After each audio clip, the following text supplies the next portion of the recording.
سيئات أعمالنا من يهده الله فلا مضل له ومن يضلله فلا هادي له أشهد أن لا إله إلا الله وأشهد أن محمدا عبده ورسوله لا نبي بعد أما بعد رب اشرح لي صدري ويسر لي أمري واحلل عقدة من لساني يفقهوا قولي. Seluruh bapak dan ibu yang berkesempatan menjadi tamu Allah yang kami muliakan, semoga kita semua selalu mendapatkan kemuliaan oleh Allah Subhanahu wa taala. Amin ya rabbal alamin. Kembali bersyukur kita kepada Allah dengan selalu mengucapkan alhamdulillahirabbil alamin. Berselawat kita kepada Rasulullah, Allahumma shalli ala sayyidina Muhammad wa ala ali sayyidina Muhammad. Assalamu alayka ya Rasulullah, assalamu alayka ya Habibullah. Menjelang saudara-saudara kita masih ada yang berwudu, kita isi sejenak waktu kita dengan mendengarkan beberapa ayat Allah dan hadis baginda Rasulullah sallallahu alaihi wasallam. Judul ceramah kita siang ini tentang keluarga surgawi. Kaum muslimin rahimahumullah yang berbahagia. Suatu ketika Nabi pernah berkata, pernah berucap tentang rumah tangganya. Apa kata Rasulullah sallallahu alaihi wasallam? Baiti jannati, rumah tanggaku adalah surga bagiku. Kira-kira kalaulah rumah tangga itu sudah laksana surga, bagaimana bentuknya? Tentu kita yakin rumah tangga yang sudah seperti surga yang digambarkan oleh Allah di dalam Al-Quran, di mana ada kenyamanan, ada ketenangan, ada kebahagiaan, ada kenikmatan yang tiada tara. Itu yang dikatakan oleh Rasulullah rumah tangganya. Kalaulah rumah tangga Nabi sudah dikatakan sebagai surga, tentu tidak ada lagi sesuatu yang buruk di dalam rumah tangga Rasulullah SAW. Maka sebagai orang yang beriman, tentu kita mencontoh seperti yang dikatakan oleh Rasulullah SAW. Bagaimana caranya?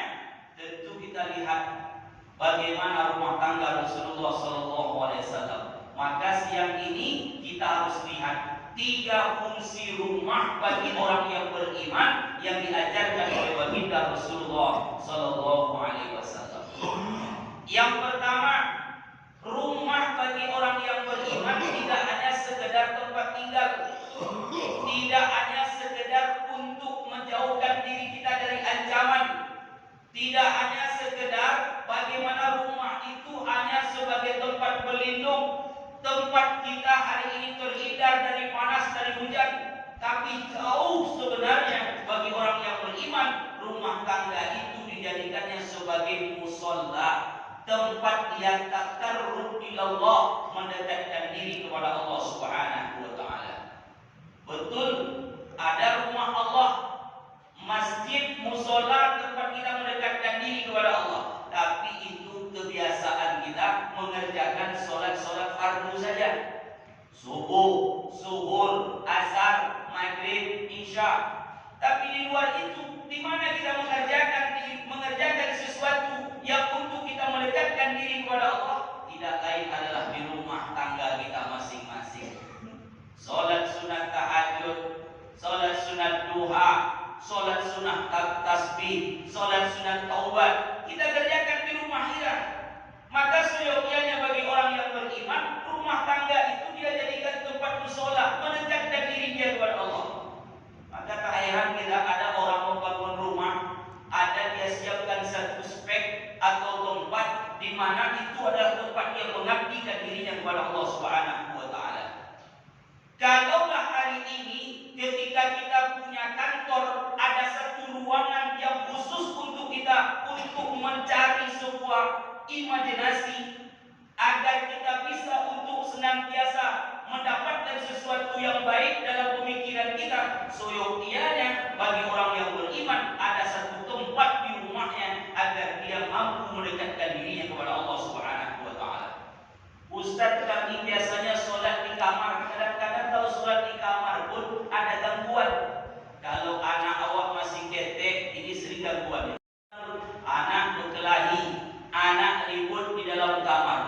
konsentrasi hilang. Begitu pula ketika mungkin ada ruang tamu yang kita jadikan sedikit untuk tempat sholat kita, tapi itu bukan tempat yang khusus kita buat. Orang mungkin berlalu-lalang di depan kita. Anak kita yang masih kecil-kecil mungkin dia tidak tahu lalu lalang di depan kita. Terganggu sholat kita. Tapi kalau ada satu tempat yang kita buat, tentu ini merasa bahwa kedekatan kita dengan Allah Subhanahu wa Ta'ala. Ini fungsi rumah tangga. Dan ini yang dikerjakan oleh Rasulullah. Nabi paling banyak mengerjakan sholat sunnah di rumahnya. Jarang Nabi mengerjakan sholat sunnah itu di masjid.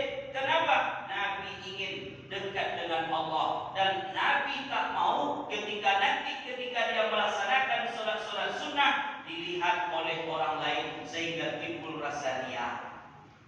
Kaum muslimin rahimakumullah yang berbahagia. Maka ini contoh. Kalau ingin rumah tangga kita seperti rumah tangga Rasulullah, jadikanlah rumah tangga itu tempat kita takarrub ilallah, mendekatkan diri kepada Allah Subhanahu wa Ta'ala. Nawwiru buyutakum bitilawatil Quran wa aqimis shalah. Sinari, terangi, cahayai rumah tanggamu, kata Nabi, dengan bacaan Al-Quran wa aqimis shalah, dan tegakkanlah salat. Insyaallah rumah tangga itu rumah tangga surga, kata Rasulullah sallallahu alaihi wasallam. Yang kedua, apa fungsi rumah bagi Rasulullah dan bagi kita orang yang beriman? Yang kedua, rumah tangga itu sebagai madrasah, sebagai tempat mendidik, melakukan pendidikan. Ketika belum hari ini punya anak, kita sudah menikah, suami bertanggung jawab mendidik istrinya. Wahai yang pempu, jangan kau pergi keluar rumah kalau tak menutup aurat. Itu pendidikan.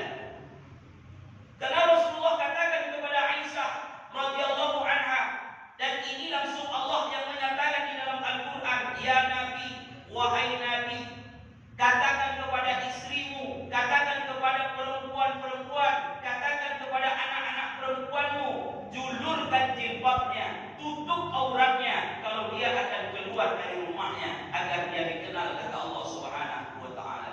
Maka suami yang baik dilarangnya istrinya keluar rumah kalau tidak menutup aurat. Tapi kalau ini kita tidak jadikan pendidikan, ini yang sering terjadi. Istri pergi ke kedai pakai KTP, tahu KTP pak, ketiak busuk, nampak ketiak pak. Lalu lewat laki-laki lain. Matanya manusia ini kan cenderung kepada yang indah. Wajar kalau kita tengok istri kita tu, dia yang membukanya. Berang bawa kadang-kadang. Hamba aku tengok bini begitu. Tutuilah kalau dah dia tengok. Kita yang memancing orang melakukan kemaksiatan. Karena maksiat itu datang bukan hanya dalam diri kita saja. Kenapa? Kesempatan. Bukankah kejahatan itu bukan karena pelakunya saja yang menginginkannya, tapi karena ada kesempatan. Maka ini yang kita lakukan, mendidik istri kita. Dan kita bapak-bapak dan saudaraku sekalian yang sudah berumah tangga hari ini, tanggung jawab kita besar. Ketika istri melakukan kesalahan, suami besok dituntut oleh Allah Subhanahu wa Ta'ala. Nawwiru buyutakum bitilawatil Quran. Apa kata Allah? Ya ayyuhalladzina amanu qu anfusakum wa ahlikum nar. Jagalah dirimu dan keluargamu dari siksaan api neraka. Yang kedua, ketika kita sudah punya anak, maka didik anak kita. Bapak dan Ibu rahimakumullah, ini sudah malam di ujung Ramadan. Malam babak semifinal dan final di malam ini. 23 malam tadi, sekarang sudah 23 kita puasa. Mudah-mudahan kalau memang ciri-cirinya itu seperti yang kita rasakan hari ini, maka malam tadi Lailatul Qadar. Karena ditanya oleh Aisyah radhiyallahu anha, ya Rasul, seperti apa malam Lailatul Qadar itu? Tenang, nyaman, indah, dan dia sedikit dingin, kata Rasulullah SAW. Hujan turun ketika itu. Malam tadi hujan tak? Hujan. Tapi saya tidak bisa pastikan. Ini ciri-ciri kata Rasulullah SAW. Kalaupun malam tadi Lailatul Qadar, siapa yang sudah mendekatkan diri dan bertaubat kepada Allah, mudah-mudahan doa taubat kita diterima oleh Allah Subhanahu wa Ta'ala. Amin ya rabbal alamin. Bapak dan Ibu rahimahullah,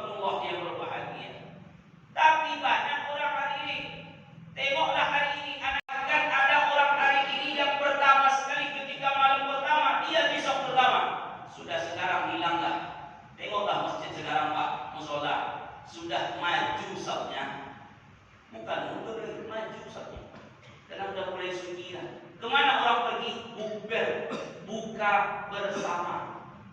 Saya bisa pastikan bahwa orang yang ikut bukber 70% belum tentu sholat maghrib. Sudah keliling saya Pak, selama 1 pekan ini diundang bukber untuk ceramah. Saya ajak untuk sholat di rumah Ustaz. Nanti kami Ustaz, kami sedang berkumpul bersama, sudah lama tidak berjua. Coba bayangkan Pak, nauzubillah. Dia berpuasa, tapi tidak dikerjakan sholat yang wajib. Apa gunanya? Karena Allah katakan di dalam Al-Quran di surah Al-Baqarah ayat 187, summa, kemudian setelah engkau kerjakan sholat di siang, engkau kerjakan puasa di siang hari, maka fil lail, engkau tegakkan rangkaian sholat tarawih dan sholat witir. Itu yang diajarkan oleh Allah Subhanahu wa Ta'ala. Maka jangan tinggalkan sholat tarawih dan witir berjamaah, karena dia rangkaian ibadah puasa di sisi Allah Subhanahu wa Ta'ala. Kaum muslimin rahimahumullah, maka kita disuruh oleh Nabi kalau ingin rumah tangga baik, maka jadikan rumah tangga sebagai madrasah, pendidikan dalam hidup dan kehidupan kita rumah tangga. Ketiga, kalau ingin rumah tangga baik, maka kata Nabi, jadikan dia sebagai al-maskanah, tempat pelipur lara. Curhat itu kepada istri, curhat itu kepada suami, jangan kepada orang lain. Ini data Pak, akibat buka barang tahun 2023 banyak terjadi perceraian di Sumatera Barat. Kenapa? Curhat. Ba'alaki wa amleh lah di kota demi kafir matilah. Curhat. Kelop dengan perempuan tadi begitu pula. Bagaimana suami kamu? Samuan ada kelop.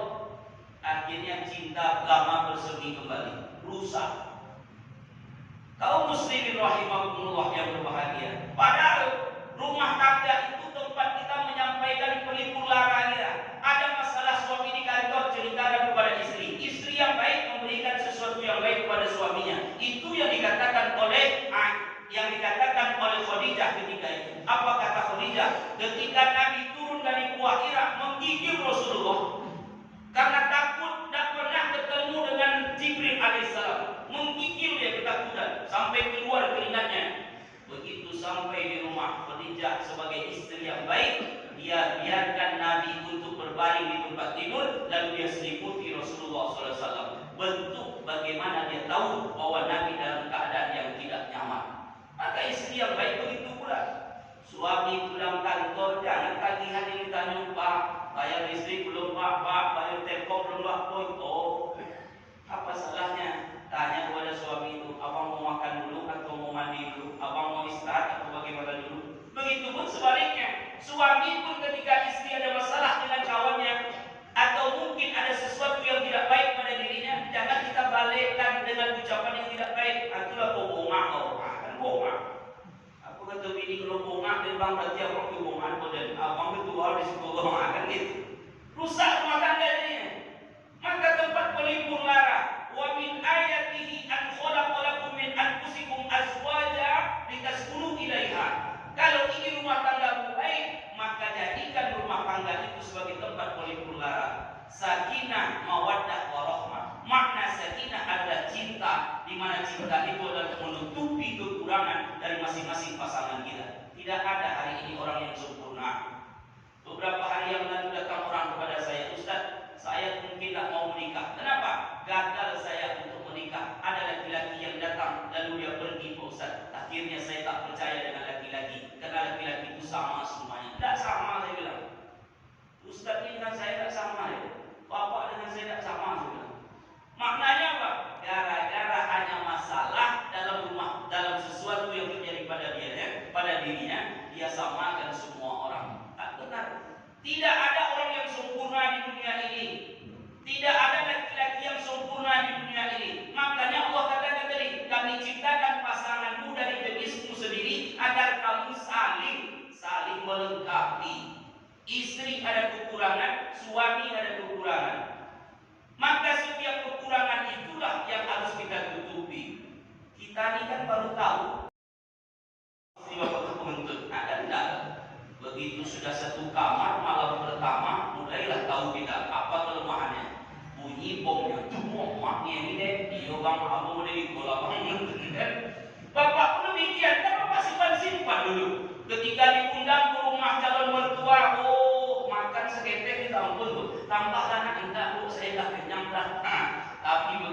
nikah baru nampak satu cambung di rumah makan. Gitu kan. Belum lagi ngorok lagi. Begitu satu rumah baru tahu istri itu. Ternyata kita pun ngorok itu. Maka itulah iramanya deh. Maka kalau ingin kita sadari, semua kita punya kekurangan, tutupi azwaja, maka timbul rasa sayang, litaskunu ilaiha wa ja'ala bainakum mawaddah wa rahmah. Itulah kasih sayang yang timbul di sisi Allah Subhanahu wa taala. Maka hari ini kalau ingin rumah tangga kita seperti Nabi yang dikatakan oleh Rasulullah, baiti jannati, maka jadikan fungsi rumah tangga bagi orang yang beriman adalah untuk mendekatkan diri kepada Allah Subhanahu wa taala. Faktabiru, mohon maaf atas segala